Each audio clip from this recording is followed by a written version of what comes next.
This is Nicholas Carr's Is Google Making Us Stupid? Nicholas Carr is famously known for his writing in technology and culture. He has written for the New York Times, the Wall Street Journal, Wired, The Atlantic, which is where this article is from, as well as other periodicals. Along with articles, he has several published and acclaimed books, including his 2008 release, The Big Switch Rewiring the World from Edison to Google, which premises the arguments made in the article, as well as his 2010 release, The Shallows What the Internet is Doing to Our Brains, which goes into greater depth on the topics discussed in this article. Carr starts the article off by describing an iconic scene from Stanley Kubrick's 2001 A Space Odyssey. Hal, the supercomputer, is pleading with Dave, the astronaut, to stop disconnecting his memory circuits. Carr says he can relate to how Hal was feeling. He started to notice that he was no longer able to focus on long reading without feeling distracted, or as he puts it, like he was dragging his wayward brain back to the reading. He suspected it was from his greatly increased use of how he likes to put it, the web or the net, for research and such. Our good friend Marshall McLuhan is quick to appear as Carr explains how McLuhan pointed out that media is not just passive. In fact, it both gives us information and shapes how we process the information. The idea of the medium is the message.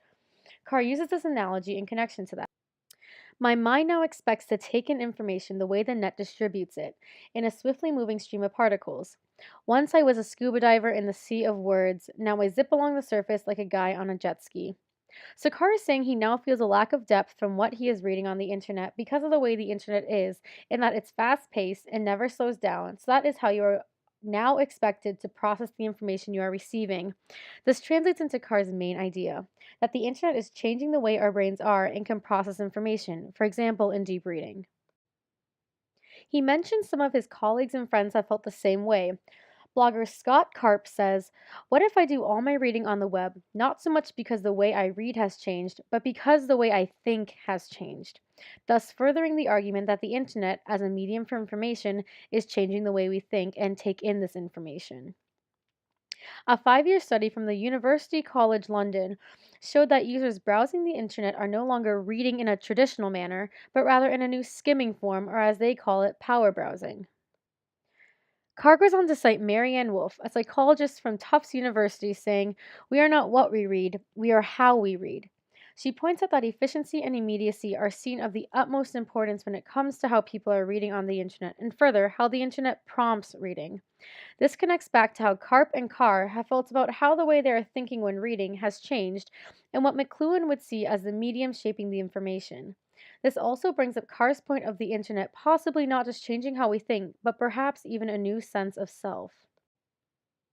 The idea of self and new self is not new to us in our readings. McLuhan talks about self and the idea of autoamputation as a response to new technology and as technology as an extension of ourselves, as a change in the way we are thinking. Kittler has the real, or the real, as the idea of human senses and something existing before the thought turns more tangible. And then talking about Haraway and her idea of changing ourselves and making divisions in innate societal constructs and concepts of self identity. Carr then starts referencing and expressing how efficiency has always been a key in technology. He explains how Lewis Mumford described the clock as a point of reference in deciding when someone would eat, sleep, wake up, etc., and how instead of obeying the clock, we are now operating and obeying computers. This connects to the ideas that McLuhan provides about auto-amputating our senses to adjust, and Kittler's point about humans not mattering as much as we might think, because now we are being controlled, per se, by the computer, by the tech, and once again the thought before what is said or done. This quote from Carr ties directly in with McLuhan's The Medium is the Message and recounting changing the self, except now how the internet changes the content. How the internet can play so many roles in our lives, and, to bring McLuhan back in once again, how we auto amputate to make space and adjust automatically to those roles. So here is Google, finally. Carr clearly points out that Google has every intention of collecting and distributing information and to increase accessibility to information. Carr quotes Google's Eric Schmidt, who says Google is working to systemize everything. They strive for ultimate access, knowledge, and productivity. In response, Carr says this: "It suggests a belief that intelligence is the output of a mechanical process. The human brain is just an outdated computer that needs a faster processor and a bigger hard drive." This once again making that clear separation between the human and the machine, the human and the technology that we have heard over and over again. Carr starts to finish off his article with a disclaimer. You should be skeptical of my skepticism, recognizing both extreme sides, those who are widely glorifying technology and its possible advancements, and those who will see the worst. He brings up, however, the fact that the net is not the alphabet, referring back to a previous point about language and reading. He is referring to the result it produces, the internet versus deep reading. He says, if we lose those quiet spaces, referring to the spaces that open in our minds when deep reading, or fill them up with content, we will sacrifice something important not only in ourselves, but in our culture. This kind of sentiment of losing quiet spaces from deep concentration and knowledge reminds me of Turkle's argument of replacing human interaction with artificial interaction. To replace something with depth and complexity that takes deep understanding with something so surface level and shallow.